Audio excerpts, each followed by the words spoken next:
Yeah, that's fine. Sonia, Felicia. Hi, good. Thanks so much for having me. I guess I don't have a little name tag. That's right. We'll get those. We'll get those. It is. It's stood up. the Right. 13th. Okay, I don't know. No, Celeste is sick. She's not sick, so. Because if I look at that, so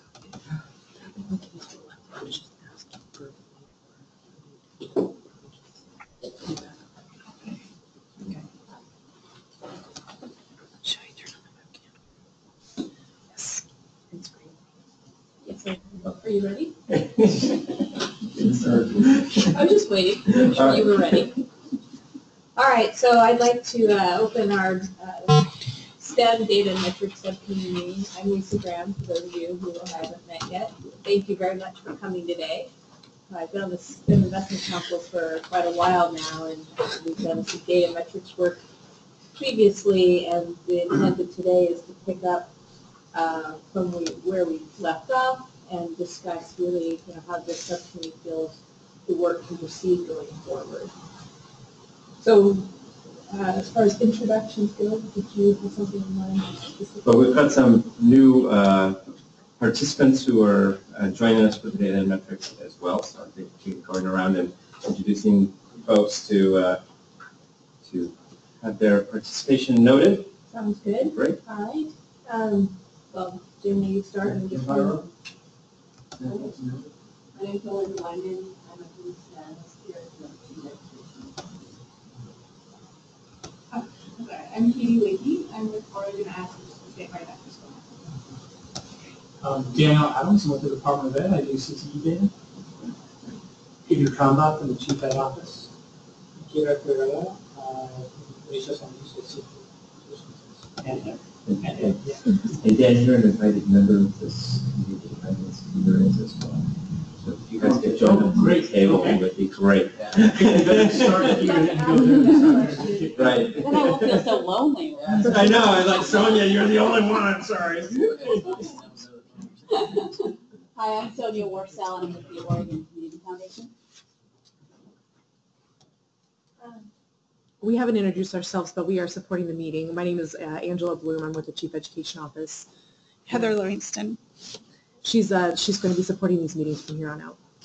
Thank you both of you for all the logistics and the effort. You're very welcome. Folks on the phone, want to introduce yourself? Jerry, yeah. Yes, thank you. This is Jerry Enable from the Portland Metro STEM Partnership. I'm actually having a hard time hearing folks, so I don't know if the position of the phone can be repositioned, but I caught about maybe a third of the introductions. I will speak more toward the microphone. How was that, Jerry? I can hear you great. All right, that sounds good, and I'll speak loudly as well. Okay, so I basically briefly touched on our charge, but in order to go into more detail there, it would be helpful. Mark, you want to give me the background for it? Sure. So as part of the charge of the STEM Investment Council, which is really outlined in statute to advise the Chief Education Officer around, well, to create a plan for the state to increase attainment in STEM education. Two primary goals: one, to double basically the percentage of students who are proficient or advanced in math and science at 4th and 8th grade, and then double the number of STEM degrees, STEM-related degrees, being produced in our community colleges as well as our 4-year institutions. The STEM Investment Council from day one looked at those and said, well, what are our numbers, and looked at for some subpopulations on math and science, where we're talking single digits in a couple of cases and below 20% in other cases, and said, well, that's not enough. And oh, by the way, what's a STEM degree? And what is a STEM course? And these questions started to arise. And so The initial charge of the committee was to look at the systemic metrics that would align with the strategic plan that was also being developed. So the Data and Metrics Subcommittee was meeting alongside the Strategic Planning Committee, and there was some cross-pollination on a few occasions to try to make sure that we were noting metrics that were applicable at the same time we were creating strategies, which is always an interesting balancing act in that regard. And then also working with our STEM hubs and other people that we had invested in to help us think about what metrics from a systems perspective we were going to hold ourselves accountable for that were aligned to the strategies in the plan. Now, data and metrics, for those who have been involved in this, you ideally want them proximal to the kinds of investments that you're making. So we recognize that there were these broader systems metrics that we needed to show progress against, and that could give us some sense of the broader system that we were impacting, but that for individual investments, there needed to be metrics that were much more closely tied and proximal to the work so that people could affect those directly in their work. So we've got this, this split in the kinds of metrics that are needed in the system. The conversations that we're going to be having are really about those broader system metrics at the moment. Okay, so our committee charge could move a little bit to issues around how do we assess quality in the out-of-school programming. What are, where are we making a difference in terms of knowing what students' intent is in terms of going into STEM degrees or not, etc. We also have done some work in terms of defining what is a STEM occupation, which is an important definitional aspect because the Employment Department puts out data around different occupational and career needs in the state. And what we wanted to do was make sure that we were using a consistent definition that that wasn't the, let's say, there's a lot of definitions out there on the national stage. The primary ones are from the Department of Labor, from the National Science Foundation, and interestingly enough, the ones who grant visas. Because what they're looking for are those talent sectors where they're going to be able to grant the visas necessary to meet our talent needs in the country. And those three definitions were all wildly different. And some of the biggest lapse in that definition was the health sciences and healthcare industry are largely left out of many national definitions, and historically that's because of the federal split between the National Science Foundation and the National Institutes for Health. So the NIH, had all of the health sciences and NSF, so that's where that split and why in the national data you don't see the healthcare industries reflected very strongly, except in some ways. So this committee looked at a definition out of the Brookings Institution that did a report in 2015 called the Hidden STEM Economy. And in that work, what they did was look at, and I don't know whether you're going to go into this at all, Peter, so I hope I'm not stepping on your toes, and maybe this is too much background, but what happened was that they took a look at the actual, no, I'm losing it, but what are the other codes called? SIP codes? SIP? Not SIP and SOC, but under the occupation codes, there's another database. Join us. Oh, Join us at the table, and you can be Eric. Those are big shoes that Yeah, that's right. Anyway, what they looked at was the actual individual jobs that people had, and they asked individuals, to what extent are you using science, technology, engineering, and math it related to your particular occupation. And then they used that to drive what was the definition of the occupation codes. And so you get things like pipe fitters, right? And people generally probably don't think about, how much spatial reasoning, how much mathematics, how much analytics go into laying out the plumbing and air conditioning for, large buildings, for example. I mean, it's phenomenal when you're doing pressure drops and all of these things. My uncle was a plumber, that's why I know some of those things. Anyway, so we were very happy as a committee and as a council to look at that broadened definition, which also then helped us draw stronger connections with our CTE efforts and in terms of integration with the STEM efforts in the state. So we blessed those, and we still have some work to do around that definition in terms of getting the buy-in from the Workforce Board and some other, and we'll talk about that later in the agenda.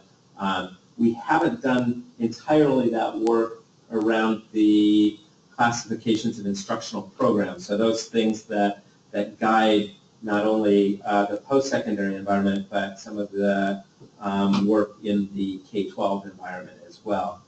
Brookings did produce another definition that used the same kind of methodology to get at that, and we see tremendous promise there, but we need to vet that with our institutional partners and to dig into the implications of that one a little bit more, because that has more sensitivities around it, potentially due to funding formulas and other incentives in the system that might cause some additional attention. So the work to date has been those definitions, and then also in the STEM plans. If you don't have a STEM plan, we should have Some at the table. There's some at the table, the blue one, yes. So, and in the back of, oh yes, in your packet too, you'll see those metrics from the STEM plan there. So we'll be talking about those more today with some help for that, some background. If any questions that people have in that. Yeah. I'm just wondering, what is the coverage of STEM, like from private college, private to college, and then from grade 1 to 12 on community college, or college university, how much is the coverage of STEM? Of the purview of this council is from preschool, well, early learning from birth to career, really. And this council has wanted to connect the education system to the career system as well. So that's an important last transition, a last mile that we feel needs to be looked at more closely than we have. So it covers also the private post. Yes. Brent, could you introduce yourself? I'm Brent Wilder with the Oregon Life Independent College University. We represent all the private nonprofit colleges. Right.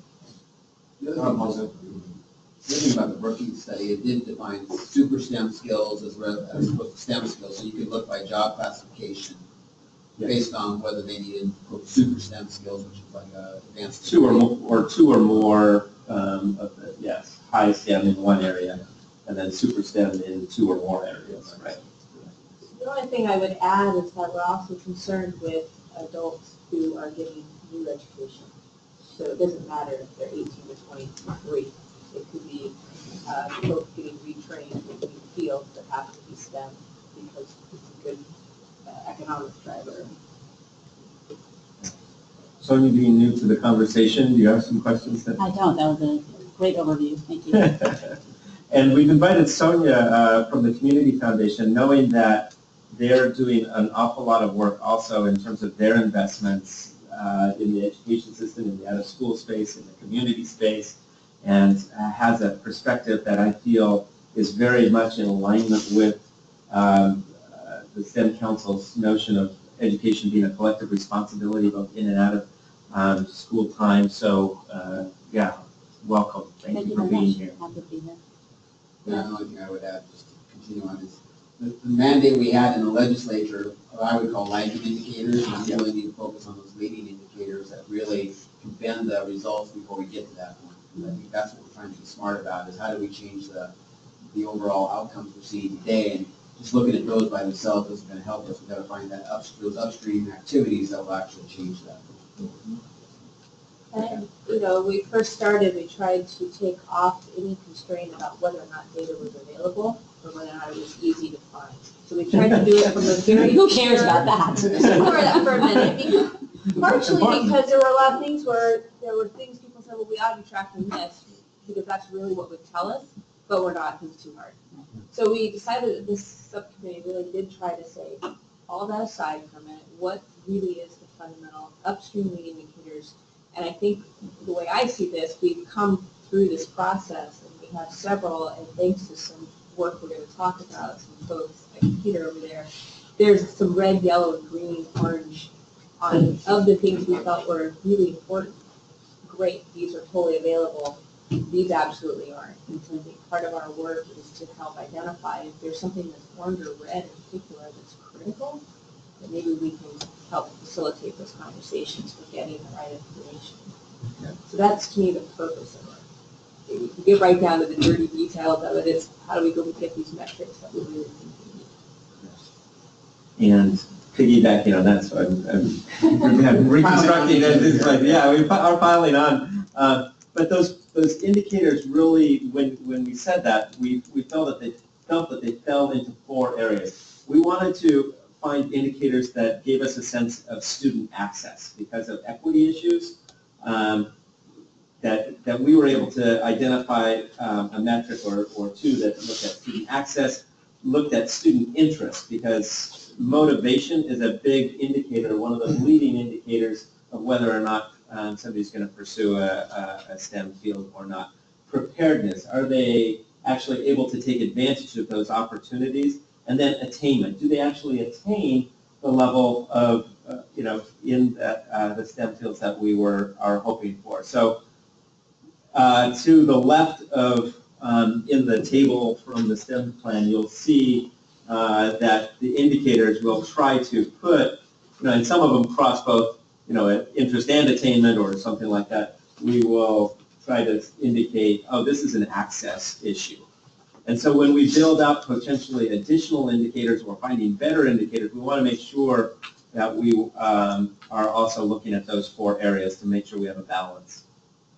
And I think along those lines, it's important that we debate a little bit here today some of these from the standpoint of the reality of continued investment by the legislature into whichever programs, not necessarily those from STEM account, but anywhere for CTE programs, where we can make the argument there's been economic return and a shift of sense of purpose and life happiness and some of those important things when it comes right down to the dollars. So some of the metrics that are red, in fact, are right at that economic return of the value. If you look at the amount of money our state invests for somebody from kindergarten through high school, the return that they get back is like 80 or 90% of that over a lifetime without any continued education. That was some early data that we got. So does that mean we should underfund K through 12? Obviously not. But there's a huge return to the state that happens with just a 1-year certification, 2-year degree. And yet quantifying that, I think that's part of what we need to show is, it supports the 40-40-20, it supports all that other political important things. But yeah, So we'll have to tell the story. we can still tell the story, but I want to tell the real story, not pick the metrics that are going to make it look good. I want to pick the metrics that are going to show where maybe we aren't going to show good. Exactly. Okay. Any questions on the background or comments?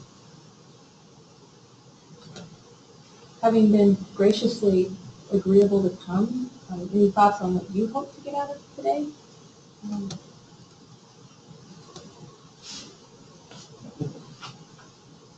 It's fun. I think obviously I've followed the work of the committee, just kind of get a sense of where you're at, at this point. It's been a while. It's been a while. You guys presented it in the initial days of the council, but yeah, we haven't heard back enough. And I know then, Dan, it would be interesting to tell them your role at ODE and some of the work that you're doing that plays out in this around the CTE data. Yeah, I am at ODE. I deal with CTE data mostly about graduation. So when we think about the success of programs of study and the graduation rates of CTE concentrators, a lot of those data are, those data are my responsibility, and the reports typically come from my desk, so for better and for worse. So this is something that's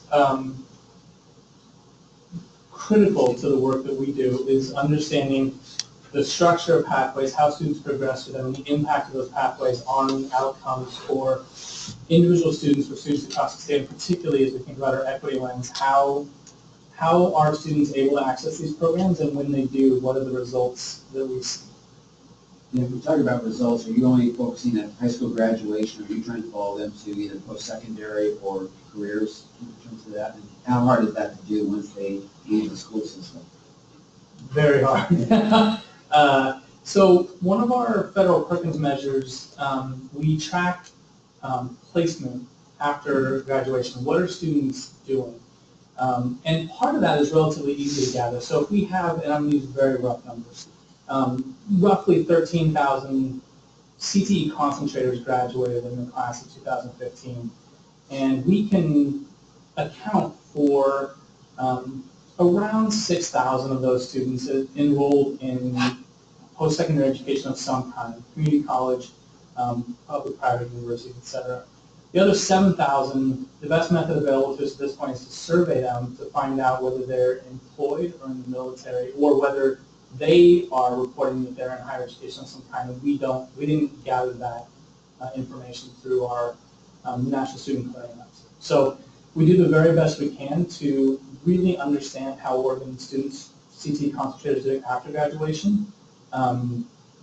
We struggle to get meaningful survey results in a way that helps us deeply understand where our students are going after graduation. You can't access tax returns or anything like that to find out, but that's what you just can't get to, right? We're hopeful that with the longitudinal data system, that process will be much easier. At the moment, the guidance we have is that we are not able to use like a social security number, which would be very helpful in finding out exactly where students go, but there are reasons why we're not able to do that. Yeah. Does that answer your question? Yeah. Call him data Dan. He's been doing all of the reports you've seen around, CTE graduation rates. That's Dan's work, and he's deep in the weeds with collections from and trying to clean up how people are reporting both the engagement around programs of study as well as classifications of programs at the school level. So. Well, in 3 years of working at the state, I think the most compelling graphs and data that ever come out about closing the achievement gap is CTE. Yep. And the differential graduation rate for kids of color versus the white students gain, but you get more gain in a lot of groups of students of color. It's when you talk about return investment, every one of those graduates, there's a known value versus a non-grad. Mm-hmm. It's pretty substantial. I think the thing that's most stunning for me is if we look at CTE, the graduation rates for CTE concentrators, what we see is within the student population, it's not just that CTE concentrators do better than students in the same population. It's that students in every racial and ethnic population that we measure actually graduate above the statewide graduation rate. And that's a story that I'm always happy to tell anyone who'll sit still long enough for me to get that sentence out. On that question though, is there a self-selection that causes a bias in that data? Because people who go to CT may be more motivated. I just wonder if you get a bias in sample. I mean, it's a great story. Benson, I went to Benson, and I've been a real supporter of Benson. They have huge graduation rates, but I wonder if the kids select into that and therefore are more motivated. And I just wonder how you kind of tease that out of the data. Well, one thing I want to advocate strongly for is multiple methods of measuring these indicators. The numbers don't tell you causation, they tell you correlation. But follow-up interviews can start to establish a theory based on folks grounded in what people have to say about what's really going on. I think the way I think about that question is impact. We know that we have some very big, I started by saying graduation gap. I was told that already means something, so say something else. Something called the edge now, right? Like, we know that those bars are different size. I think our impact will be greatest when more students have access to those programs. So Yes, there is bias. There could be bias from many different people as students move through that chain. And we are certainly interested in helping students access CTE programs to study and strong programs to study. It seems like the challenge, I mean, the labor this issue, but how do you get the kids who don't go into CTE programs, who don't graduate, into those programs where they have better success and outcomes? And that's obviously the backing up farther to say, why are those kids getting lost in the system? Why don't they connect to CTE or STEM or something like that early on? Because that's a great pathway for many of them who ultimately don't graduate. That's a learning as you try to find the data, how do you kind of get down underneath it and say, you know these kids got here, but these kids who didn't graduate, why didn't they get, maybe they didn't have it in the school, which is one reason, another reason was there, but they didn't access it. So how do we move those kids when we know we have the kind of outcomes that we get? Those are all great questions. I've been working on this since November 2015, and I really think the next piece of work is going to be better understanding what's going on within those bars and better understanding questions like access and like our equity lens to the Department of Education. Encouragement, things like that to the kids. Conversation really parallel to some of the work that we're doing at SBX, which had a grant for several grant programs that are relevant, but one in particular is a grant program supporting out of school time programs around the state, and many of them are doing STEM, but some are doing other things as well. And we're doing similar sort of research, and this is rather than looking at the statewide level, but looking particularly at the kids going through the programs we're funding and taking a look at academic outcomes and some of the same questions. Well, is there self-selection bias in who's in the programs versus who's not? And it does come down to multi-methods. In addition to looking at the academic outcome data, we're surveying students, we're focus groups with families, we're doing really in-depth site visits and interviews and case studies with the programs themselves to learn more about how is it the kids are entering the program who might not be entering that should be entering to really kind of drill down deep and get at those issues of access and who's in and who's out and what do the data mean because of that. Yeah. But it's tough, it's really tough. Does that information ultimately get fed into some system? I mean, you're getting great information. Does that get into the system, if you will? And That's why somebody's here. To see how whether it is. We're just measuring all this stuff. The question is how do you get deeper into the system in terms of how, to your question, Dan, and you guys connect and you have these conversations on it. I mean, we're early on in the research at this point, and we certainly will be publishing our own reports, but I think that is a great question down the line of, we are amassing a lot of information and a lot of data, and how does that, or how could that feed into or complement the statewide data as well, right? Just an FYI for the committee here, Early Learning Division was also invited, so we're expecting them at the next meeting. CCWD and Tech obviously played a huge role as well. And YDC, Youth Development Council, who is working with those students often who become marginalized and out of the system to reconnect and re-engage. And they've been doing a lot of STEM programs as well. So we're truly trying to get at those major parts of the system so that we can get that cross correlation and have those questions. It's like, wow, what about, are we getting the selection bias, et cetera? So who's picking them up? Where are we seeing them back in the system?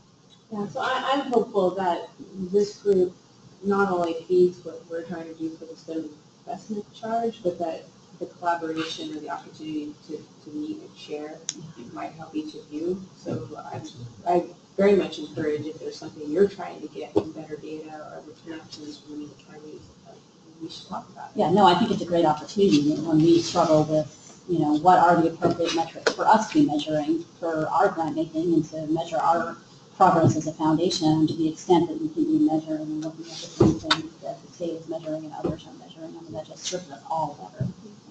Yeah, there might be a very interesting report that can be written between all of us. Yeah. That's not necessarily from the STEM Investment Council, but it's a little more autonomous in their respects, right? Well, and where that fits in our work plan is where do we invest our money in innovation ideas to try to address those areas where kids are getting lost so that we can keep them back on track. But that's, things we're doing are great, but there may be other places to invest in innovative programs that you're seeing, hey, if we really focused on this area, you get people more in the CT and STEM and then they can flourish however they flourish. So there's a back feed to our council in terms of that. Yeah. It would be powerful to tell it from telling that story from the student's perspective, not from the institution's perspective. And I think that that would be a really phenomenal thing. And Peter, maybe that's a good jumping off place for you to give just a quick sense of the work of your job here at the Chief Ed Office and the work of your team as well, and in terms of trying to connect the dots across those things. Sure. And are we going to start working on that? I think we'll move into that. So first off, I do want to miss the opportunity because I've put after school network. Our office just released one of our biggest research products of the year. It's about poverty in Oregon and how districts spend their money and what they consider to be promising practices, and then what kinds of practices that they eliminate in terms of budget cut. The number one identified promising practice in Oregon to serve students in poverty is extending time for learning, whether that's after school, weekends, or the summer. Oregon administrators, when you think of the wisdom of crowds, they're on to something, is that extending the time for learning makes the biggest difference. And research supports that. Students who are able to have a summer experience have less learning loss. Students in poverty have a net learning loss over the summer, whereas middle class and students of higher economic backgrounds have a learning gain over the summer with no schooling. So it's in our report, it's highlighted, and actually it's one of the first things that districts cut in times of diminished funding, which is really unfortunate because usually they're pretty cheap programs, but somehow they fall to the chopping block to not raise the staffing ratio of 0.01. So we have a call in the report to everyone in Oregon to really do what they can, especially in possible lean times, to make sure that this summer and moving forward we have more and more of that. So that's something folks advocate for. It's on our website. I really advocate taking a look at that report, and we validated and that's the work that we do. So I'm the Interagency Policy Research Director at the Chief Ed Office. And really the most important thing to understand about that is that we work with partners at the Oregon Department of Ed, Higher Ed Coordinating Commission, TSPC, Early Learning, YDC, DHS, Oregon Health Authority, Oregon Employment Department, as researchers trying to coordinate some of our work. Some of that coordination is just kind of professional building of relationships and improving professional practice. And some of it, like today, is where we're really going to try to get down to which of us owns the data that you might want, which of us would be responsible if we don't have the data now to try to get it, and also can we collaborate as a team maybe to answer some of the questions that groups like this really need to have answered. So that interagency group already has actually heard on one occasion a presentation from Mark about the work of the STEM Council and did give some input into some of these metrics early on. And the reason we're here today is hopefully to actually go through each of these and make some decisions with all of you or suggestions moving forward with some of these metrics. Some of the metrics are good to go, ready to go. We can report on a consistent basis. They're good. Some we might be able to collect given some arm twisting or more resources. Others we might not ever be able to collect, and maybe we should look at some alternate. And actually, one other category Mark alluded to with the Brookings definitions, there's a few of these metrics that we've got all the data we need to go forward. We just need to get some consensus built among a couple of other policy-making groups that the choices that STEM Council is making regarding definitions are choices that are shared across the system. So we'll go over each of those eventualities as we go through the list. And I'm going to defer Melinda's work. She does work at the Chief Education Office now, but she worked at ODE before that as one of our experts on ODE data. Kedar does most of his work at the HEC, knows more about HEC data than I do. And if it comes out to some ODE data or CDE data, it's quite possible Daniel's going to know a lot more than me in terms of specific information. The other thing I'd like to just find out either now or moving forward is whether this group or the STEM Council can give us some priorities. And the reason I say that is our office is building a statewide longitudinal data system right now. And we have STEM slotted in with a dashboard. It's part of our work plan. But there's no way it's going to be populated with all of these by the launch date of the SLBS in December. We would really like to have direction on the high priority ones that you want to see day one when that dashboard opens, so that we hit as many of those as possible. I don't know if this group is really empowered to do that prioritization, or if you might give some suggestion that STEM Council would do, but the quicker we get direction for that, the better. My sense of that is basically make a recommendation to the council, and we can either do that offline or as part of that, whatever the timing is. Because I would expect Lisa to bring that back to the council. So, full recommendation. Okay. And then the other thing I'll say before we get started is there's a lot of items, and I'm tasky about this. I want to get through them all and at least get something on paper about where we might be going. If I feel like we're going down a rabbit hole, I'm just going to use my facilitator power that you've given me as a STEM graduate to just move us along. It might be that we need to have a parking lot conversation around one of these because we're just stuck, and we'll do that outside the room. But if we don't get off the first page, I would consider that an epic fail. I will support you. I want to get through it all too. All right, so without further ado, the first one on here is elementary time on science. I don't think it's necessarily really important for this group to justify any of these. If you haven't read the report and don't know why these are in here, and Mark gave us classifications, and you can see that, please ask a question, but I'm not going to labor through explaining why each of these is important. It's orange because there is data collected at the Department of Education, but we have real concerns about the data quality.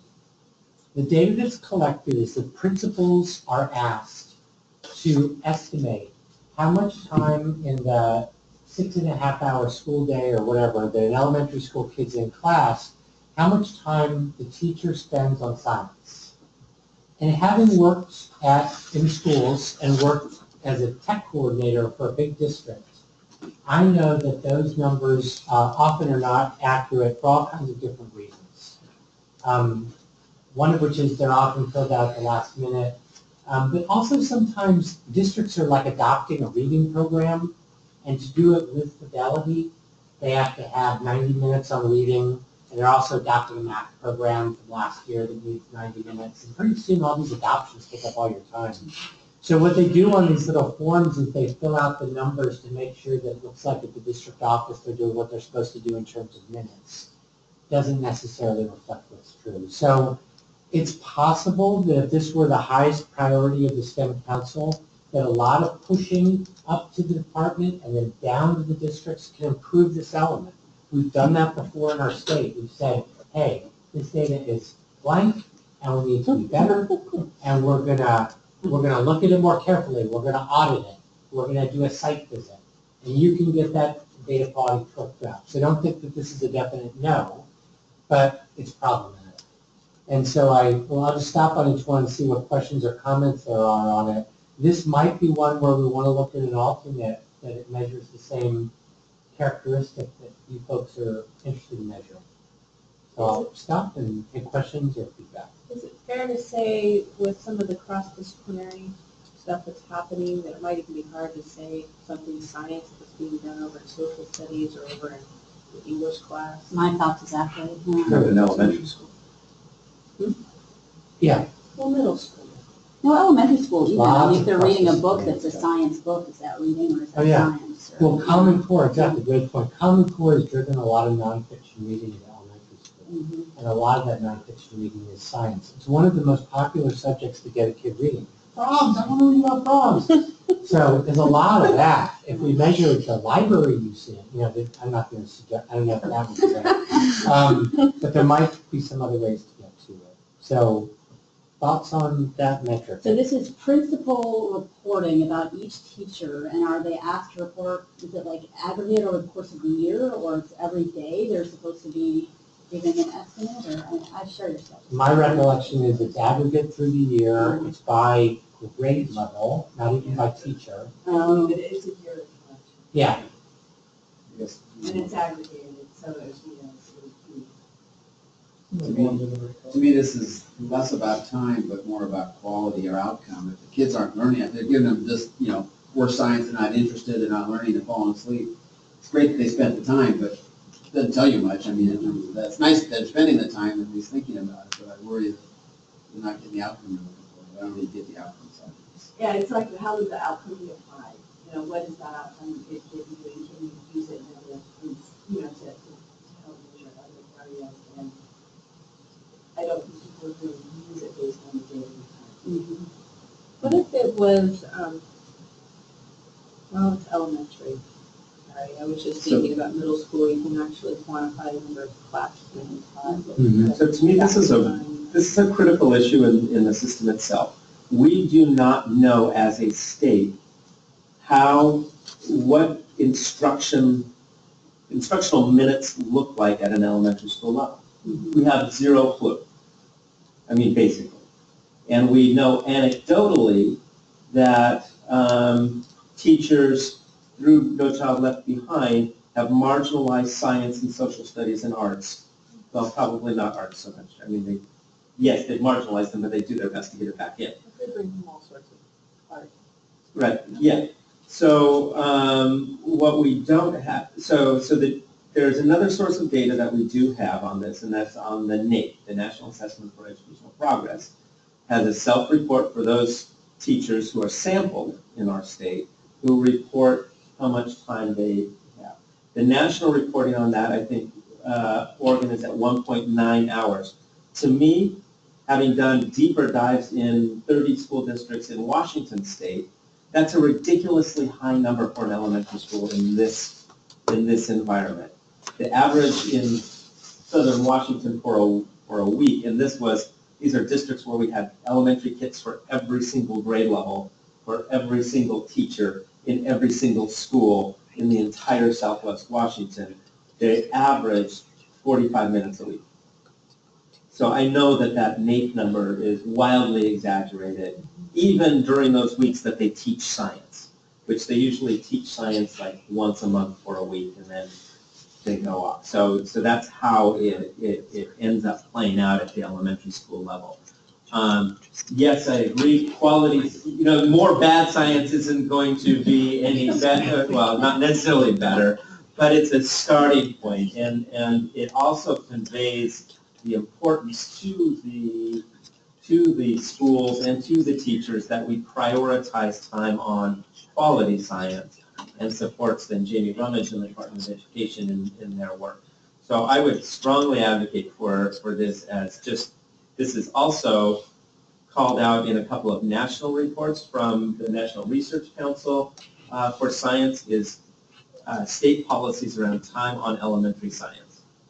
And again, they do go deeper into the quality and quantity issue, but if they're not getting anything, it really becomes difficult. So there's another way around this, is that we have got TEL survey that goes out, the teaching, what does it stand for?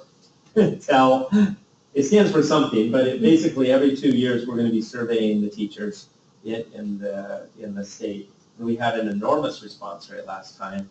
It seems to me that as a system, we could ask for an assessment of, in a month, about how much time do you spend on PE, about how much time do your kids get science, about how much time do they have on math, so that we don't get to say, well, during that week I do teach science, they get 3 hours. So that would be another way of accessing it that moves around the data system. Well, if we could do that with removing that it needs to add up to a certain number for a minute, Yeah. then you can actually let them have the flexibility to say, well, they spent 3 hours on math, and actually too, they were, looking at frogs breathing patterns. Right. So we're going And to put it's that integration. 2 hours on the Right. science and then 1 hour on the math, and it doesn't matter what it adds. You could up. double have to count add it. up. Yeah, you could double count it, right, So just exactly. caring about the exposure time, even if it was in conjunction. Because we do want to foster that integration. Exactly. Right, I mean, that's absolutely. So I'm hearing maybe looking at an alternate way to survey that. The TEL organization that puts that test out is very anxious about adding questions to it, or at least too many. So there's a line of folks, starting with Hilda Rosselli and her work in the council trying to measure teacher professional development and improvement about what those questions might be. We could advocate that there be this one. I do want to note that Pell suffers a tremendous selection bias in our state. There's districts that are at 100%, districts that are at 0. And we just did some analysis of some of the Pell data and the methodology, and we've got a few concerns about who is surveying, and the sample changes every year. So I'll definitely look into it. It's also possible you could pick a smaller subset of schools, and we could do our own survey to try to sample. But again, that was about 10, 12 minutes on one. So I'm not hearing yet anyone advocating that we improve the data quality of the ODE collection. And That sounds like too big of a lift, doesn't it? I'd caution against it unless this was the highest priority, because it would be a heavy lift, but not impossible. I think we go with a survey at some point. Yeah, I think short term, we have the tell Maybe. piece. Even if we were to say we want this on there, we ask them, we're trying to get a measure of science. Is there some aspect of how you're doing the tell right now that could give us insight? In other words, can we start with their existing question, do any of them help us? And then like, that's a good idea. We don't quite hit on that. You know what I mean? But maybe the way they're asking certain questions, we could infer the science. Without asking them to change they don't ask content stuff. It's all about conditions, class size, sport, community. But I got it. Yeah, so that idea, and then the potential separate survey looking more STEM projects, looking at schools. Yeah, that's probably the most effective, is actually not to go to tell, because I know I've talked to Hilda before on that one. So if we come back around, and this is a high priority, developing a survey that takes time. It's something our office has expertise at. One of our research analysts, that's her doctorate in evaluation. So we might be able to work on that. But in terms of how it gets distributed and all that, we have to. There's actually national surveys, like Horizon Research actually has a science implementation survey, science and math, that we could just utilize.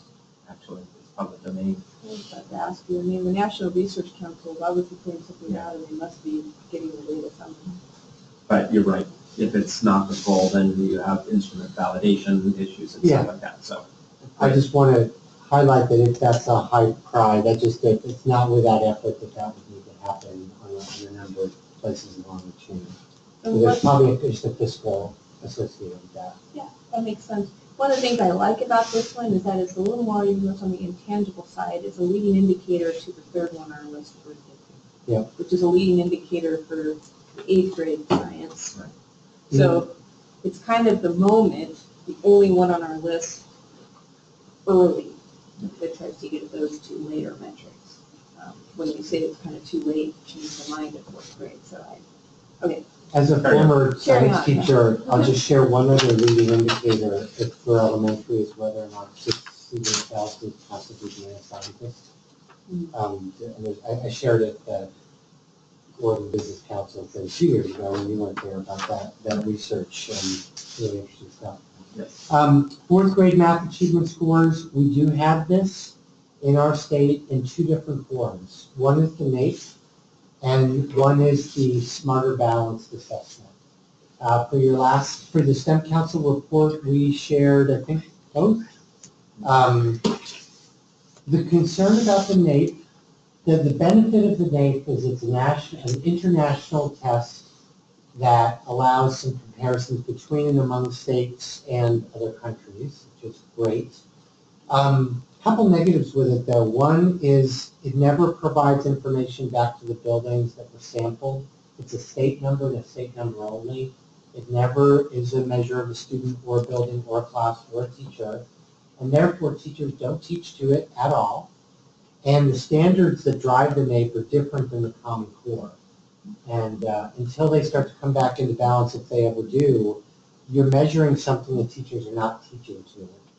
And when I look at metrics, there's a number of things that kind of make a good metric, and I can share these if folks are interested. But one of them is attainability. is it reasonable to expect improved performance on this measure? If I was a teacher looking at this measure and it was NAEP, I'd say, I'm not sure it's really reasonable because all of our Pro D is on Common Core, and our school every 5 years gets assessed in this NAEP thing. I don't know how my kids do, but so something to think about. You could choose the 4th grade math, and I think the law currently says nationally normed test, which does apply to Smarter Balance, but will soon. So it is green. I'd recommend you go with Smarter Balance, given the nature of the metric. Any thoughts on that one, or? My only counter thought on it is that if they're not teaching to it, it might be a very interesting metric to see, right? Because theoretically, they're still testing on math. Maybe not math taught core, but I'm hoping whether they're taught the core method or the method, they still get to a multiplication, division, addition is all the same. The method by which they taught them that, I would hope they could perform on either of those tests. But the scope and sequence with which they teach certain things, and I'm not an expert on elementary Common Core math standards, just know a little more, much more about middle.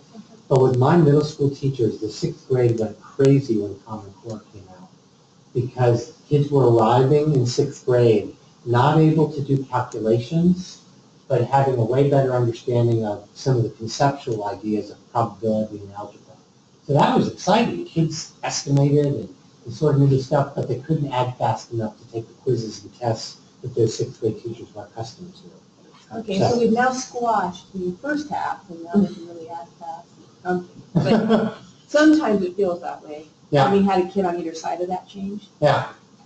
I But propose that we Smarter keep Balance. both of these, because there's a huge gap between the performance on the NAEP and the performance on the Smarter Balance, and across the country, not everybody's using Smarter Balance. There's different assessment systems around that. So, but yes, I think Smarter Balance is easier for us as part of our system, and our teachers are aligning to that. So I think ultimately that's good. I think the intent of the law was really to use NAEP, but knowing that Smarter Balance or some sort of assessment was coming.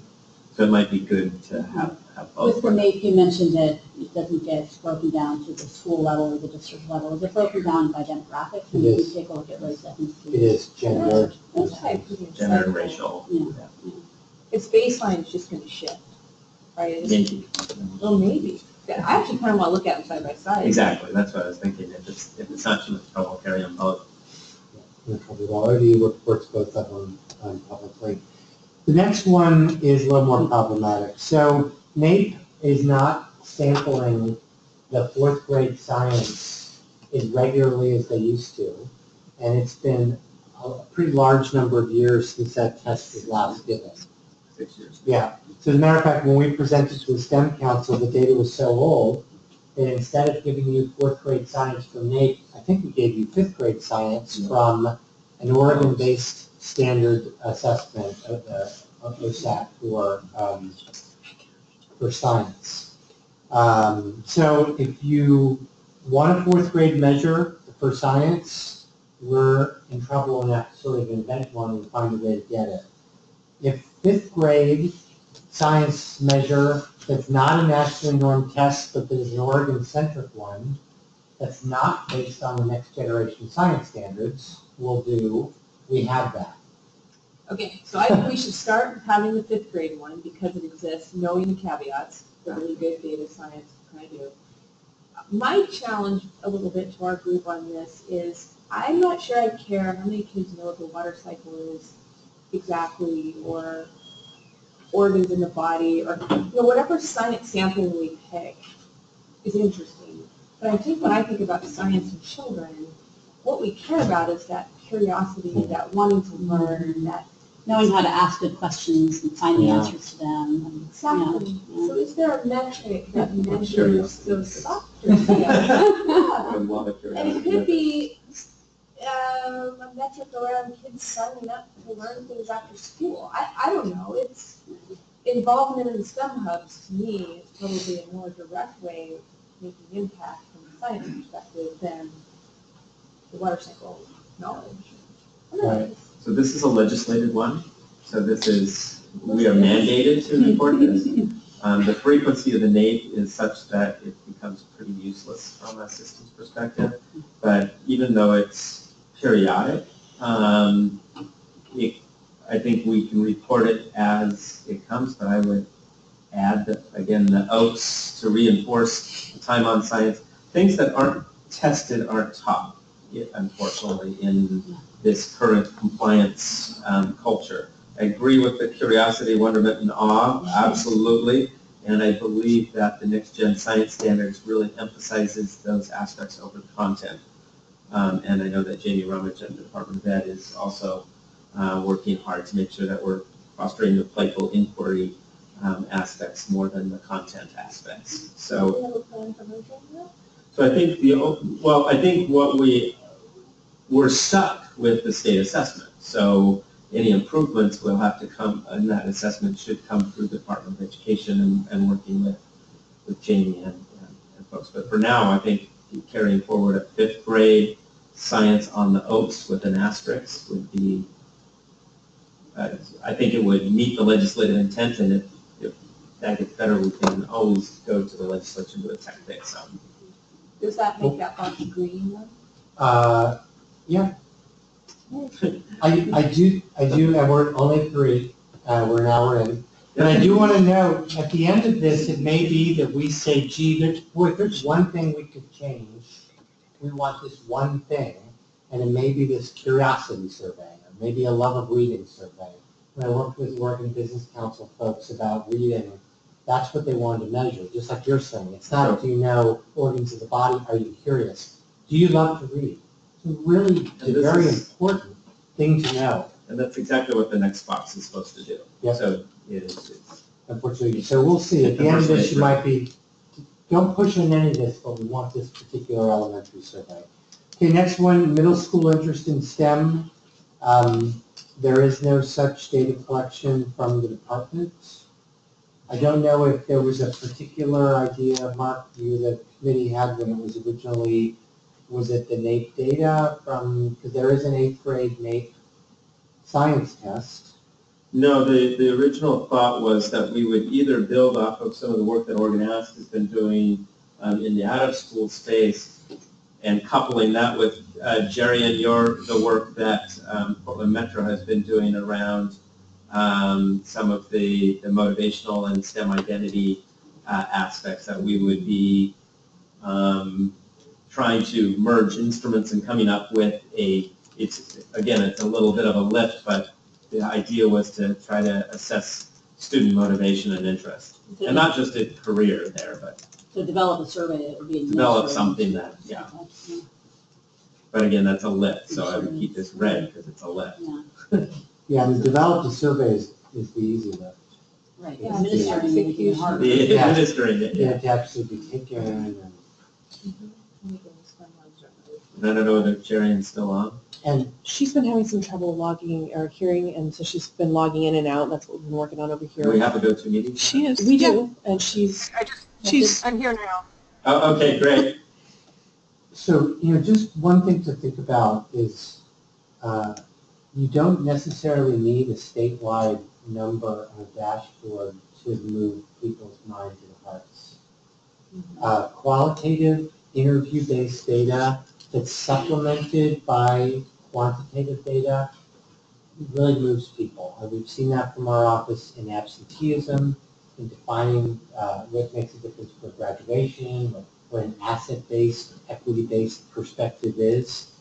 So in some STEM hubs, for instance, that could have the captive audience of a couple middle schools who are part of it, who would do some pre-post work that could then be forwarded up to the council, packaged nicely and put in a national context, could move people just as much as 50,000 kids getting the STEM survey that makes every educator in the state wonder who the STEM council is if they're making me take the survey. So, it seems like we go, there's some pockets here, and when we think about scaling it up, we say no right away. On some of these, maybe think about if these could be sort of miniature studies or part of a story, maybe not so much part of the dashboard. Along those lines, numbers 2 and 3 are state mandated, so those are kind of I would put X's by them for more state metrics, and then almost 1 and 4 at the moment are probably a little more qualitative stories plus leveraging things that our partners are doing, like Oregon Ask and the data they're getting, and what does that look like? Right. I like that approach. And then, so when we get to the end, you might go, wow, 8 of them turned out that way, or 17 of them turned out that way. Then if you could direct me, or direct Mark to direct me, where would our qualitative researchers start? Because I've got one.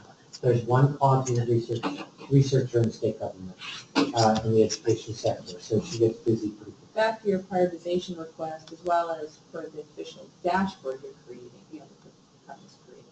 That'll help narrow this list down. Yes. Okay, got it. Okay, next one, historically underserved participating in out-of-school STEM, no data source. And just for some context on this, at the Department of Education, they had a lot of grants the last biennium to pay for external organizations to deliver mentorship or other content to students. And ODE didn't ask them in advance to collect certain data elements, and they refused to collect race because they felt squeamish about asking. And because the department hadn't written that into the RFP, all that data came in actually with no names, no race, no nothing. So it's good to build it in advance. If you really want to know that, you got to build it into the RFP. But there is no statewide collection, even of what all the in and out of school STEM activities are, much less participating. So I don't know what to say about that one. If there's alternate or Mark again, if you have an idea. Yeah, as we indicated in the in the STEM investment plan for these metrics, the intention here was to make that part of STEM investments and then work with our philanthropic community as well as our folks at Oregon Ask and STEM Beyond School and other people working in the out-of-school space to voluntarily, well, if they receive state money, mandatorily, and others to voluntarily report that as part of their collections. So, Does STEM Hubs report if they've sort of initiated an after-school? This is where we have not had any bandwidth to stand that up into. I mean, there's a lot of other fish to fry in terms of working with. Not to put more demands on the hubs, let's just say that. But it would be a thing that we would have to convene, I believe, those people working in the out-of-school space to find out the best way of actually implementing that in the state. So that's something, a convening that we would need to do. And a word of caution around that, I mean, this is data that we are collecting for our out-of-school time, our intensive initiative with out-of-school time programs. But those programs really run the gamut in sophistication. Yeah. For some, it's a click of a button in the database to get us that information. Right. For others, they've never before reported anything about kids walking through their door, and we have built them Excel spreadsheets to be able to do that. So it's been fairly labor intensive on my team, and we're talking about a couple dozen grantees. We're not talking about all out-of-school time programs all over the state. Right. So. Right. But again, maybe a sampling that tells a story. Exactly. Once, if we get the student's name and their date of birth, we have a very high likelihood to be able to match them into a longitudinal data system and find out all kinds of things about them, including how they do years after their K-12 participation. So, to me, this is a huge one. This is absolutely enormous. We know that from national data that students in poverty, facing poverty are, and a large number of those are students of color, disproportionately so, do not have access to expanded learning opportunities in our system. And so this is a huge social justice and equity issue for me. So if I were to prioritize this one would be way up there. We need to turn it green. So what would, from our point of view as a research and data office, what could we do if that's highest priority? I hear that. What can we do to help? Because we don't have any control over those who've been given investment dollars or who might. Would we consult with? I think we need to convene some players around around this. I mean, we're going to be convening players around the expanded learning opportunity for some other purposes, and this would, I was expecting this to come up as part of that conversation to spin off some additional work, but that's going to take some time. Meeting specifically on this and some other things you have in mind. I believe that there's some initial conversations that need to happen before this, but maybe I'm wrong with that. Maybe we can do this in parallel with these other conversations. Well, we stand ready to come to that meeting, listen up, try to figure out from what folks are saying, are there elements that are common? The holy grail would be that we would get out of school folks to come together and sort of agree on some common data formats or something at some level, so that, over time, you build a muscle there about collecting that. Okay, Yeah, we're ready. and this is part of a conversation around program quality, and I know that OCF uses a different instrument than what MAS uses, and then others use yet another instrument here regarding program quality, and so this is part of a broader data collection issue, right, in that, as well as doing asset mapping in the state. So as Bill knows, this is something that we need to be launching and Beth knows, and some other people know. So we'll be starting that work fairly soon.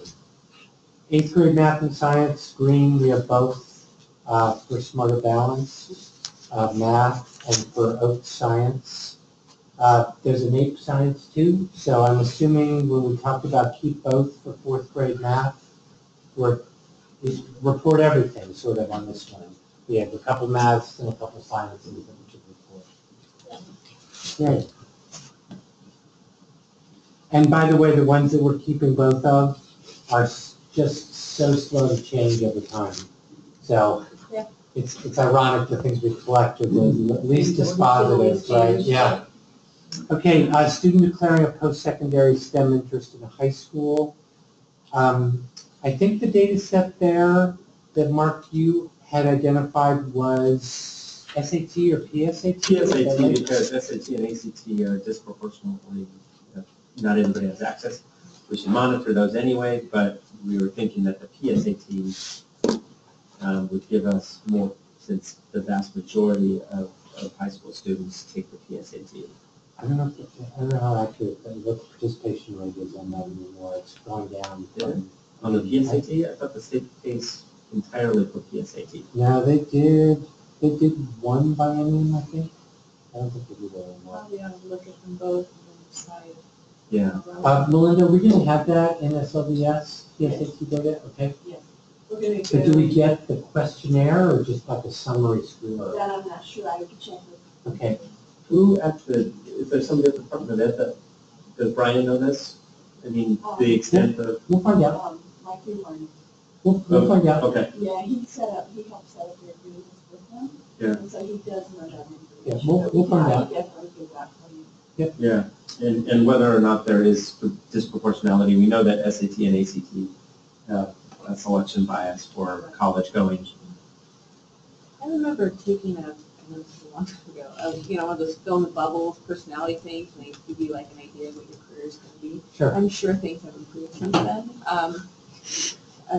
Especially if I'm not, what it That's said I another should place. be, right? But I'm curious, where is the counseling system on this as far as, are they surveying their kids? There's two major tools used in Oregon. One is called Naviance, or Naviance, as I pronounce it. Starting in the 7th grade, there's whole curricula that students can do in there, which includes interest inventories. And then there's the Oregon-based one, which I'm spacing out. Career Information System. Yeah, CIS, Career Information System, which has similar interest inventory tools. Their data is aggregated, and we've had some discussions with them, although it's a couple of years old, at getting some of that data in an anonymous fashion. It's not every student, but there may be ways to go about getting it through one or. Yeah, Laura McCoy, she was part of this committee and regrets that she can't be here today, so that would be So if that's something that's already in place, it's asking these questions, that might be better. it would be really neat if there was a chance to leverage this into industry responsiveness to kids showing interest in certain fields, if we could use it to help support that connectedness with. If there was a fee, I was curious, if say Oregon CIS said, hey, well, there's a fee to kind of collect and organize that data and give it to the state, is that something that there's part of this workers' council? Definitely discuss it. Okay. We should discuss it. I think one of the things that has come up in the council meetings previously is there room for a larger investment in building out Oregon's information system that's more accessible to students and parents than the current one is? There's a lot of good there's a lot of great information in CIS, but user feedback is that it's really cumbersome and difficult. It's losing market share like crazy to Naviance. Exactly. And but Naviance isn't so Oregon specific that CIS could be. And when I asked about charging, I think Oregon CIS was link arms with us and go together, and Naviance would, send us an invoice. Exactly. So there may be room for a larger investment in improving CIS. That would be huge. Well, I love this parent view network that I have. I can look at my kids' grades and their assignments and posts and teacher things. I mean, I track them every day. I'm so glad I did that. I'm glad you're not my mom. But what if I had their Naviance score? I mean, seriously, kids don't tell you anything. So it's like, anyway. STEM CTE participation. Nice. I have to remind myself what that metric means because I don't. It's green, so that's good. That's CTE participation rates in CTE programs of study that are STEMish.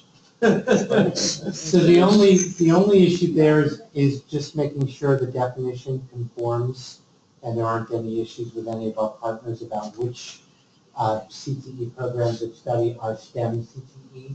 But that's just definitional agreement. That should be any problem at all, right, Daniel? So there are two potential definitional things here that are probably worth talking about. One of which I brought up previously, and that is we can call some subset of CTE programs of study STEM. That's an easy task, but there are a lot of constituencies, and we would want to make sure we got it right. So it would be easy to say these are STEM. I think it's a more challenging process to get that right in a way that satisfies the many people who would be interested in that, in our response there.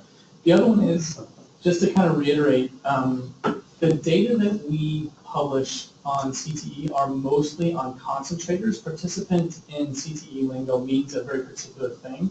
It means somebody who's taken at least one, potentially many CTE classes, but is not yet qualified as a concentrator. So just to sort of really shine a bright spotlight on that, if we're saying CTE participants, that does not mean students who just took one class, but they've not yet qualified as concentrators. And concentrators are where we typically see the greatest benefit of involvement with CTE programs of study. Yeah, I think looking at both would be appropriate. There's some challenges that, it's a longer conversation, but there's currently things that are technically electives from the Department of Education's view, but from a local district view, such as computer science, and they're thinking that it's really career connected and deserves to be, counted. So I think we would want to perhaps get to your definitional one.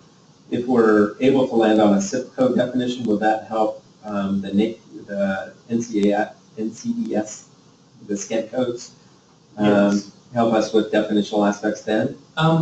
Yes, I want to just take one step back though and just say that the data that we have on CTE are exclusively in approved programs of study. We do not collect and do not report on what has become known as CTE that exists outside of programs of study. We sort of, at the moment, see CTE in the state of Oregon as happening exclusively in approved programs of study. It's fair to say, just at a broad brush stroke metric for a minute, that all of CTE is STEM for the purposes of having active. So it's a large enough number that if you, I just want to, before we go down this whole of trying to shade it, I just want to understand. We took a shot at this. FBLA and cosmetology. Yeah, I mean, we took a shot at this, and I think it was something like 85% very rough first attempt at this, roughly 85% were STEM, and then we sort of took a step back and said, well, what do we mean by that? And that's when I, for the first time, started to see some of these constituencies really dig in and say, this should count, that should not, and somebody else says that should and this shouldn't. So the difficulty is not naming things STEM. I think it's coming to a conclusion that we can all agree on and move forward together on. I liked how Brookings had a weighted approach, and perhaps that could help alleviate. I mean, it's hard for one constituency to argue their hardcore math compared to a math thing, but being some fraction of that, but acknowledging they have some STEM in them. I don't know. I hate to create it where something's hard like that. We have all this political constituency I hate it stuff. too. I think we can start with Right, programs so of study, who would- given that they have more definitional control over how things are coded. So the other issue is that many districts could classify keyboarding as a computer science related course, similarly to a beginning, a Ruby on Rails course or an HTML coding course. So at the grassroots level, there's a challenge with how it's inputted in the system as well. So maybe we could agree to start with programs of study, approved programs of study, and define some of them STEM and We some have of them not. content specialists who know those programs pretty well, who sit down and look at the sequence of courses, look at the standards they're teaching to, et cetera. Our content specialists have a lot of expertise in what's happening as a student goes through those programs. I just want to point out it's a super low stakes decision where we fall on this. Yeah. We're looking for change over time. Yep. So I like maybe their weighted approach might allow folks to ease off on that we categorize. We said it's a 0.5 STEM. Really, it's for the purposes of the council to see improvement as a result of the investments. And it's not a metric that schools are measured against. So And as we're digging into these numbers, just to say that there are many investments, some of which are ending, some of which may begin around CTE. So tracking that number over time might be interesting, but we've talked a little bit about causality. It might be hard to demonstrate causality. Money is coming and going on different aspects of CTE. So are there CTE efforts tracking how well those kids are doing in the high school? Is there any plan there? Because we can almost piggyback on that. Because we don't care as much about exactly what they're taking, only that they're on a trajectory to be employed. well, I'll just say for the SLD, once the SLDS is up and going, as long as they interact with the higher ed system and we get their SOCH number, we get a really good idea of what happened with them. If they don't go through and get a FAFSA or community college or a private school that took their SOCH, they sort of disappear. Some. Just staying back with the spirit of we're just trying to make sure that we've got pipeline past high school. I know we care about STEM, but almost every place where they're getting jobs is in college has some element of STEM in their STEM. I know not all, but even if we just have more graduates, 21% according to our definition of STEM occupations. 21% are not in STEM. Are STEM. Are STEM. So the next one is percentage of students taking the AP in STEM areas by demographic. This was yellow, but I believe now it should be green. Is that right or not? We're gonna, the SLDS group is gonna go directly to AP, so It'll be on green. 9 and 10, after we know exactly what data we can get, we can definitely bring it back and let you know. Those are great. Yeah, and the demographic, the first one was certainly an access and equity issue, because we knew that many, and we heard this morning from our tribal folks that the participation rates are extremely low. So the availability, and we didn't know how to get it from schools themselves. So we thought that the AP exam would be a clearer place to actually get the data. But it doesn't then give us geographic distribution in the state about where they, Right. unless they do. See, and I'm not sure yet, and so Yeah, zip, that would be I'll cool. definitely find out. Well, we'll be able to find out once we engage with them. Right. I can definitely. Or So- school data, or, yeah. We just signed up for one yesterday for my son for AP geography. We had to put in where he lived. and all that. So a couple things. Once we know the student, we know every single thing about them. So don't worry about, we know where they live, every school they went Don't to. worry about that really, at the parent level. However, One slow step back. Whoa, whoa, whoa, whoa, whoa. it's not as if we get that from AP or from what the student turns in. However, as a former AP teacher, both in biology and computer science, I'll just say kids taking the class is way more important than taking a test.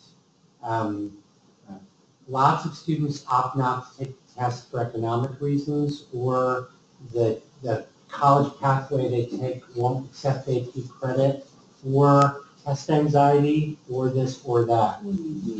In the high school I was principal, most of the AP classes also were college now courses, and the students could opt to get community college credit, which they just had to maintain a C average, and they didn't take the AP test, even if they're going to a 4-year, because those community college credits transfer. Enrollment in AP is an area where a lot of principals work on diversifying the folks who sign up for that. And although we looked as a group on who took the test, we really looked more at what grades they got and if they passed. So friendly amendment on some of these is we're not showing access to courses, we're showing people taking exams. So is enrollment data available? It is.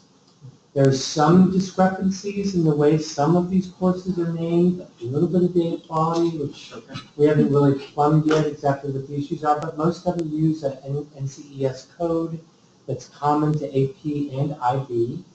And we know their membership data, we don't know the grade, because believe it or not, Wharton doesn't collect the grades, but we're working on that. But we, CT does. yeah, CT does.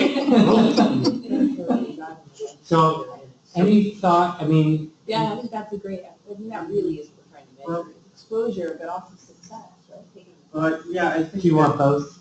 I think we would want to know something. So both? I'm sorry? Well, there's 3 pieces here, Okay. right? I mean, there's the enrollment in a class, there's taking the test and success on the test, and there's 4th, success in the class. So one of the challenges in a district in Washington State was the district went to automatically enroll people in AP. The success rate was miserable, kids were depressed, and there weren't enough support structures around the students. So, you know, and we can always get into specialized cases, you know, so, but I think, I love the fact that what you said, Peter, in terms of enrollment from an equity perspective, that would even give us a much better initial sense of people access to those courses. It would also And not give you a just the sense of the kind of selection that's happening between taking the test and between taking the class. Right, exactly, the triangulation of data. Yeah, Yeah, I like You can see high enrollment, but low enrollment in the test, Right. taking the test. Well, from a Which tells us diversity something. standpoint, those that are Exactly. signing They're up enrolling, but college they're and not those that aren't. Right. In spite of. And there's some initial ODE data that shows that for similar academic performance, kids of color choose less selective schools. Right. So for the same GPA, African American kid shoots lower. And you might see that with the test taking patterns. But there's a lot that goes into who takes those tests. For a variety of reasons. So I'm hearing both enrollment, test taking, We want it and all. test achievement. Yeah, I'm most excited about this one because it's a really strong metric and it's outside of Oaks and Smarter Balance and all of those. And it It's a little does more often cheap. lead to concrete benefit for that student. What about districts that offer ID instead of AP, or is that just, I think there's only a couple of districts actually that do that. Lots right? and lots. Are there a lot? Yeah, I think so. I mean, more than a dozen, at least more. Okay. And all the big ones probably. Well, that's what I Metro districts. thought, but then somebody mentioned something and they said like 3 I offer ID. And just so you know, IB is on our list too, to engage Right. with them. So the ACT, the SAT, AP, we should just also put this on the side as a topic to revisit once you've gone through those conversations. Yeah. Or And I put in my notes to let you guys know as soon as we have that information. So maybe we can do initial collections around all of it, and then through our analytics, see, oh, really, this is what we care about. Sure. Yeah. So APIB, enrollments, test taking, and success on the exam. Next is seniors and juniors meeting benchmark for math and science. There's 11th grade math and 11th grade science tests, so that's green. It's smarter balanced, it's not NAEP. So what we had talked about on this one was the ACT, SAT benchmark for preparedness. we have both times, don't we? Yeah, I think there was concern in our previous conversations about juniors and seniors in particular taking the state assessments not quite so seriously.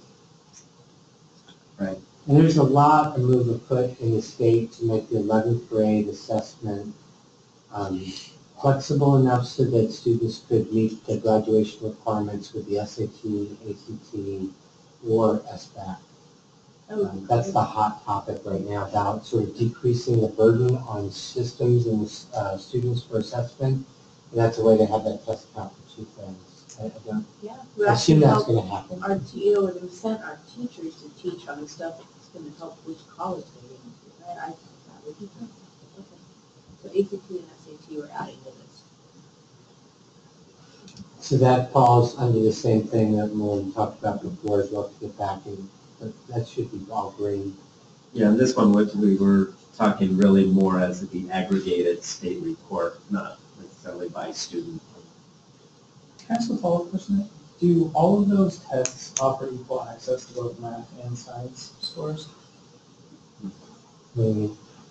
I know those tests have changed since I took them, but I don't know that all tests have a science section where you can get a separate science score. Right, they won't. So ACT does. I was thinking actually opposite to that, so that's a good point. If they take the SAT, you won't have a science score. I don't know if ACT breaks it out anymore. I think it does. The ACT does a STEM ready report now. So somehow in their metrics they've got, and I believe And they that give a SAT singular does too. score for students if they're STEM ready. Yes, they do, and they also, yeah, because there's huge, again,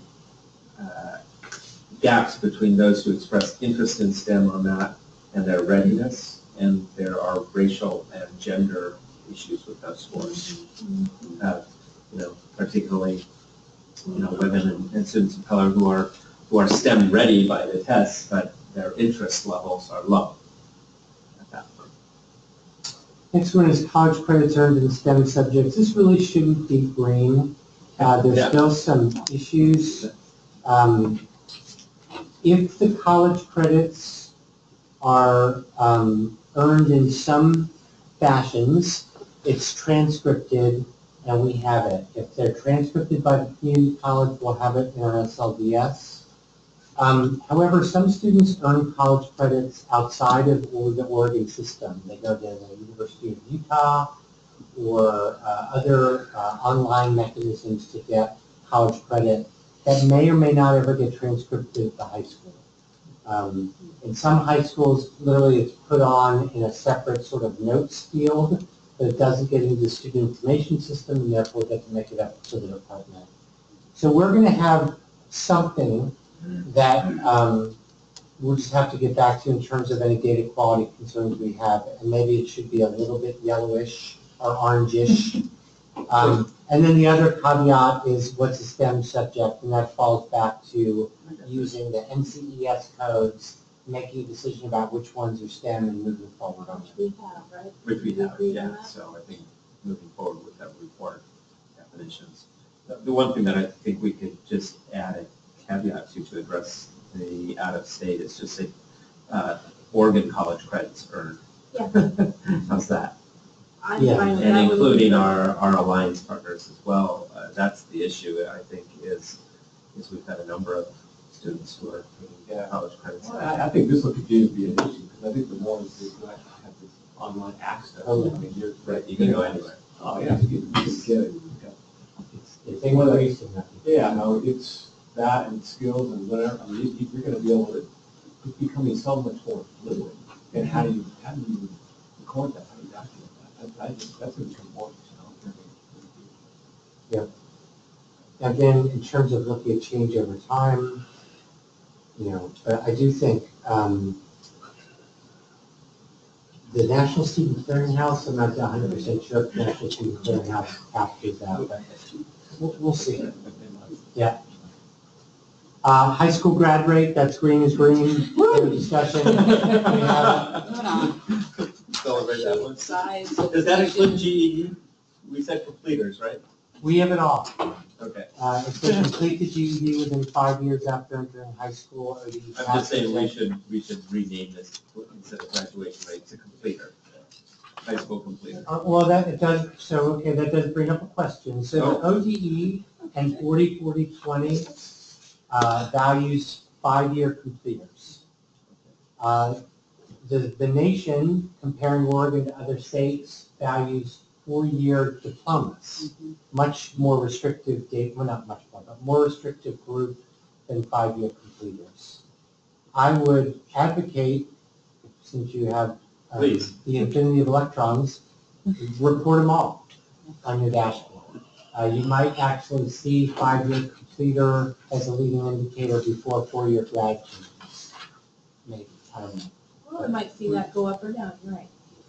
Well, he's not here, but Bill, I know, has put some thought into Yep. the impact of pushing 4-year, what is the impact on 5-year completer by pushing 4-year graduation? So I don't want to speak for him, but I know that's something he's put a lot of thought into. Well, it's a pretty compelling case that if you focus on 4-year graduation rate, you drive up your graduation rate and you drive up your dropout rate. And what you're essentially doing is you're making a super rigorous 4-year program, and some kids fall off that pathway really quick. And there's some advantage to having them fall off really quick, because the ones that are left, yeah. So it's really sort of a quixotic thing to go after just 4-year grad rate if you really also care about engagement and re-engagement of those students who are still going to live in the state for 80 years. We want that here. So, We want that. post-secondary enrollment in developmental math, we have that. You also, if you're interested, could have success. What percentage of students who went into secondary developmental ed math graduated from community college, 4-year, or other programs? Yeah, There's lots like we could do with that. Because right now, there's not a lot of knowledge between grades and taking that math class. Did they drop out? Did they finish and go on? All we know is, well, we don't even know if they started with it. I think what you said is really important. And here's where the SLDS can really present you a cool part of your dashboard, because you'll actually be able to see the longitudinal pathway of all the students from a given year who entered a Dev Ed class in Oregon Community College, and what was their outcome 4 years later. So, That means we could have some baseline data now, going back a few years. yeah, I think we're going back to 2006 with the HEC data. I think that's right, which we need to get another decade out of you guys, but I know you're on our side too. But at least 2006. Yeah, so any of these in here where we feel solid about this past data, not all of it, obviously, because some things have changed, some test standards, but something like that, where we can at least, for the first conversation, when we get the new data point, we're not waiting then for the next. So help me with the definition of what we're talking about, because I've heard this enrollment in developmental ed, developmental math, which there's multiple, there's singular courses and those taking 2 or 3, and the research I've seen varies widely in terms of the success rate after those filters. Are we talking about success going out of developmental math and then being successful to get a degree or a certificate, or is it then taking continuation once enrolled in developmental math? So from a first year to second year retainment issue. It's really up to you. It's up to you folks. We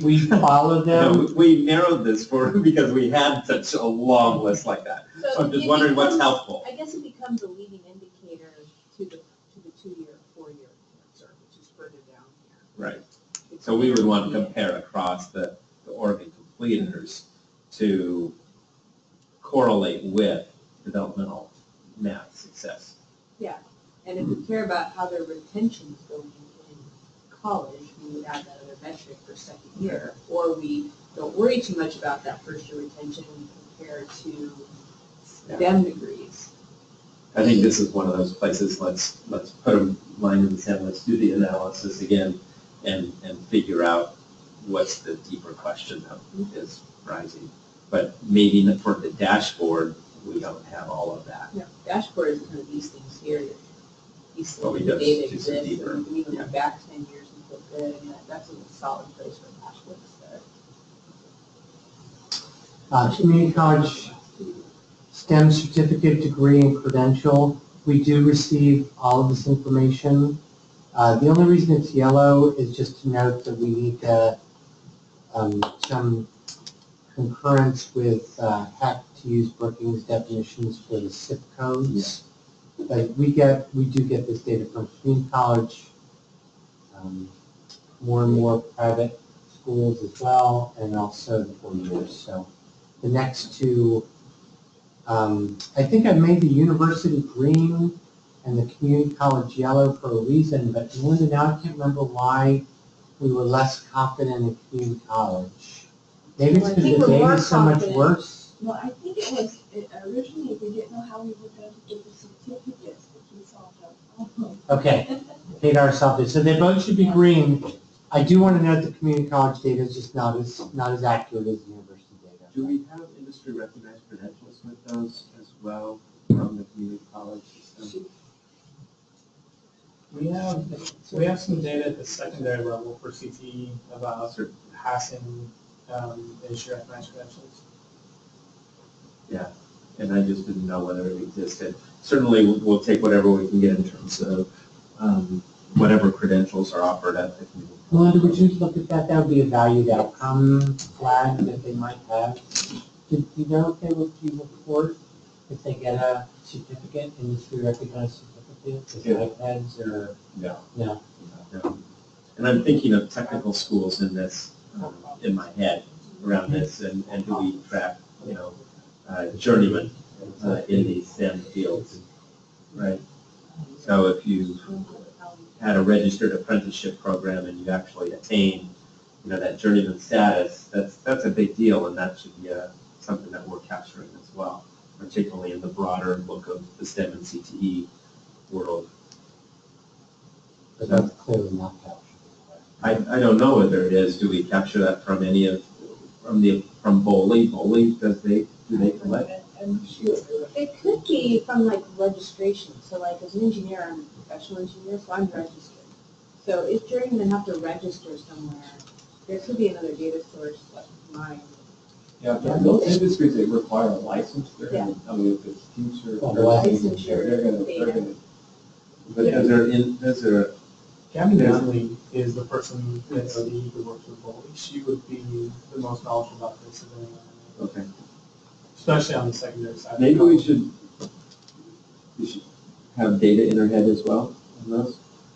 Do we want to invite her to be part of this group, or is this a isolated? She would be a good voice to have, especially around workforce stuff, like what happens, partnerships that are established at secondary, and I believe post-secondary level, and also what happens to students beyond, not that she has numbers, but that she knows what those partnerships look like. And who might have those numbers? If you think of licensing, there's a lot of professional boards in the state. That'd be a major. I think the other thing that would be kind of interesting is I know that the funding department has an apprenticeship division, so I think knowing what students actually participate in an apprenticeship and what impact that might have, so I think that might be, that could be interesting. She's knowledgeable about that as well, and especially in the secondary side of it. That would be good. Participation in apprenticeships. Well, and I think about our workforce changing and the need for power lines, journeymen, that huge amount of retirement that's happening there is one that stands out for me. But So I know we would maybe look at all the boards, but from an economic impact, you could identify the top 5 gaps in employment. That would be really doable, I think, just a few, and then they'll track it over time. And maybe they would be proxies for a whole bunch of others. Full-time employment rates of post-secondary STEM completers. It's still true, and it was true when we filled this form out, that we're not getting all the data we've asked for from one of our partners. Without it, these are all red.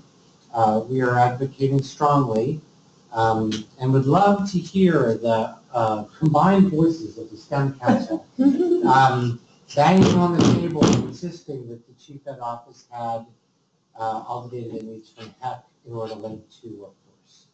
I'll just say. So Is there an issue of getting the Social Security? Right, what is it that you need? You don't have? They are not giving all the data that we've asked for. So I'd love to be able to report. Mark Lewis said this. Lisa Graham emailed ben.cannon@state.org.us and said. Is she the chair? She lives in Sisters and has about 5. That's right. Okay. This is going in the paper tomorrow. We're in the same boat. We're all in the same direction. Yeah, I mean, a brief advertisement. Yes, our office is unusual in that we are P through 20, and the council's unusual because you're P through 20.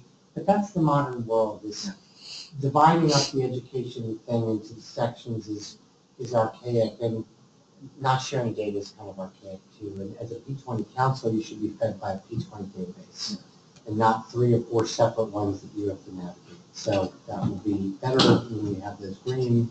Once we do have social numbers and a few other data elements, the first 2 of these will be a green, full-time employment and Oregon completers. The last one, I don't know how to measure. No idea in the world. It's registrations, but.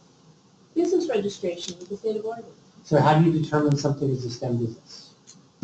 People put the categorization, there's a list of categories. Yeah, when I did mine, I had to define data analytics, STEM kind of stuff. I don't remember if it was required or voluntary. It's required, but I did it recently too. Okay. But I can't remember, I thought that they were not very precise in terms of that. Those industry, well, they're industry classification codes. Yeah, So, pharmaceutical yeah. and chemical. They're the NAICS, so, yeah. Sure. It Yeah. seemed like it would be a It reasonable. is, it's a reasonable one. So if there's a Rosetta Stone of this, The there's NAICS, probably. yeah, the Rosetta Stone, NAICS, So, NAICS, the NAICS codes. Yes, makes and that's sense. where the Brookings has already defined. I don't know whether the Brookings has not yet defined that. So I believe there may be a crosswalk between that, and it was the ONET database that I was trying to remember earlier. That's it, yeah. There was a crosswalk somebody took us They through. did, with the NAICS to SOC. It was pretty straightforward, really. Makes the It sound. was all on the Yeah. health science side. But that whole, what you do after post-secondary is, it's fuzzy, it's a challenge. It's, even working with a lot of our career service folks, if you talk to a lot of those who manage platforms, it's becoming less about majors and more about skills. And so if they're going to get hired at point based on skills, so at what point do you start tracking what are those skills? Where did you get where did you acquire? Was it through an apprenticeship? Was it and that's how, that's why you're seeing people graduate from Stanford in mechanical engineering, didn't get a job, go to a coding school, all of a sudden they got their skills and they're off and running. So that kind of disrupts all of the data from them. So what happens afterwards is really, it's a challenge. It really is. I wish I could say something to turn those from red to a different color, but that's a really difficult challenge. We can also not only have Lisa's strong arms and folks, but All on you. we're going to need to take these definitions to the HEC in a formal fashion, and that can be part of our ask in a formal, public forum to ask for partner partnering around the data acquisition in order to address these. So that could be another place for that. So just so I'm clear on the STEM business startups, is that, we've now gone through the whole list, and there's a number of items on here that are work for the team. Is this a high priority one No. to do this investigation? No, Okay. because I think it's gonna be a fairly small amount of Okay. our graduates for some period of Yeah. time, per se. Okay. Majority, I think, will get hired. If you include breweries, it might be much higher. Good point, good point. I That's was just right. trying to think of, universities might be a place. I thought I'd just go check around on. There's a lot of folks out there who are helping companies start. That might be an actual source, an incubator kind of approach data-wise.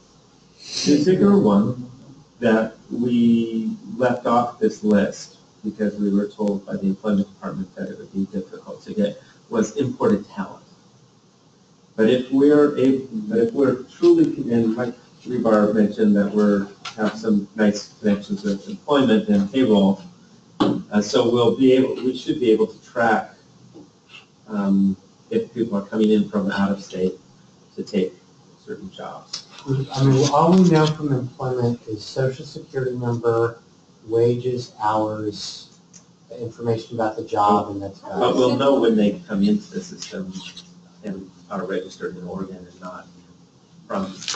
Well, so you're assuming if we don't have them in the database, then they're not from Oregon, that's pretty faulty. There's lots of kids who we lose, we don't get their social number at all.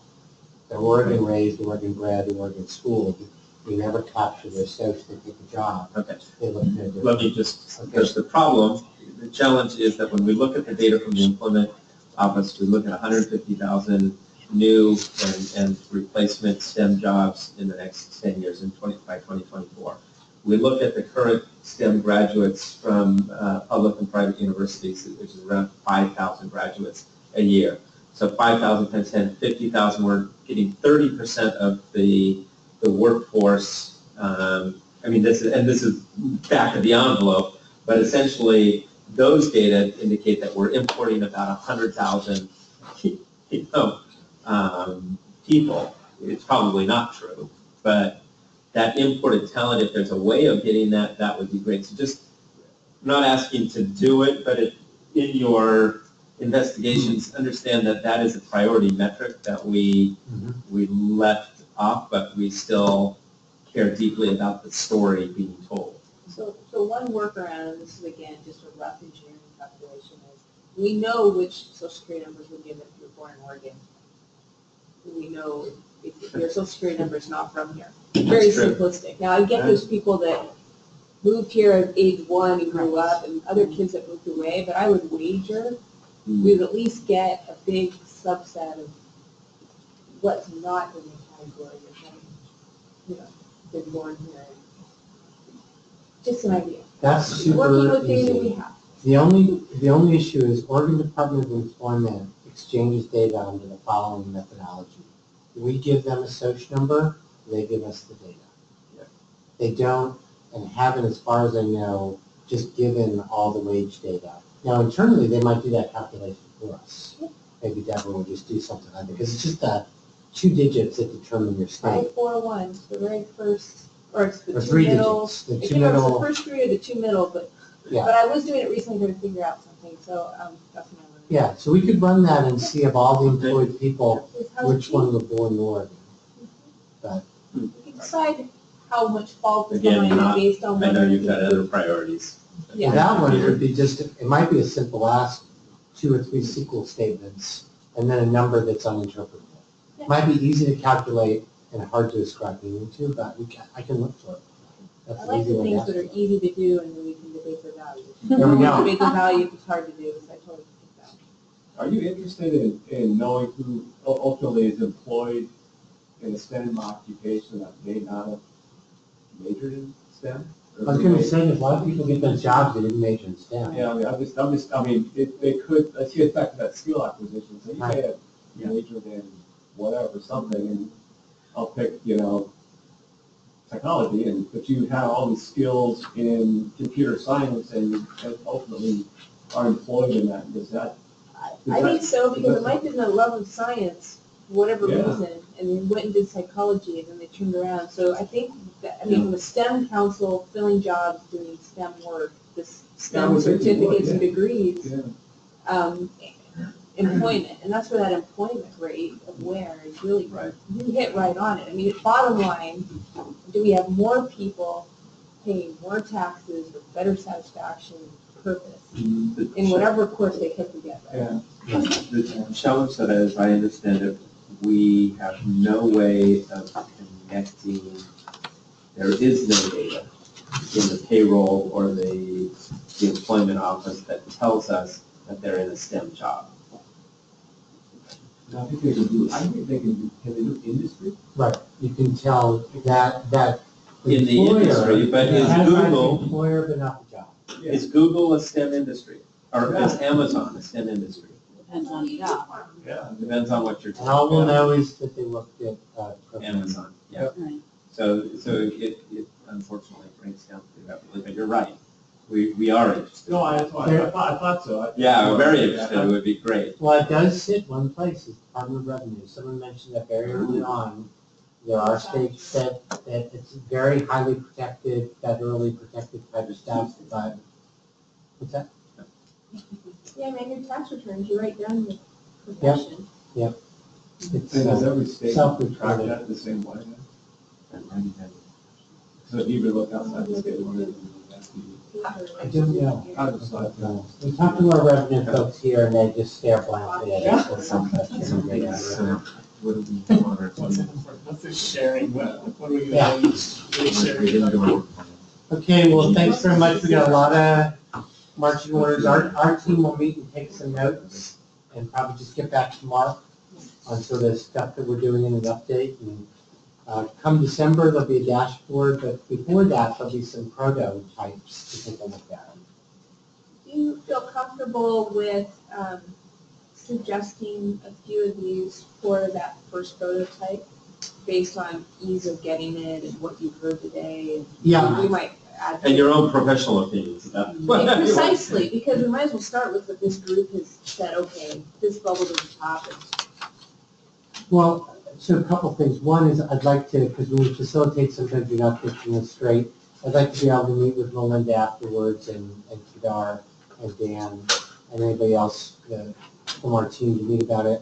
I do think, there may be some things in here that are not sensitive to the interventions, that are truly not sensitive to the interventions and investments.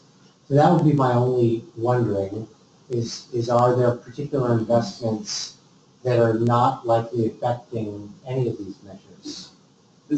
Or are they all captured? Like the STEM hubs, clearly there's a logical connection to the work of STEM hubs in a few of these, and I assume you've looked at it that way. But Teacher education is aimed right at these. I mean, there is a little bit of iterative thing that's happened here.